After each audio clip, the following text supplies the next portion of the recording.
It just felt like home. I walked in and it smelled just like Grandpa's barn. The museum is a tractor museum, and we also have harvesters dotting up through the sky, and it creates this sense of awe when you walk into it. 100 tractors, probably about 50 harvesters, and another 100 implements.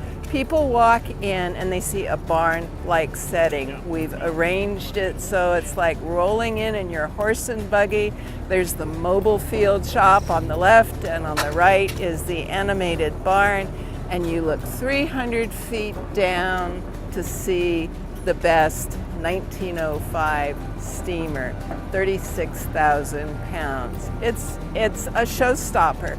It is just the most awesome experience you've ever seen.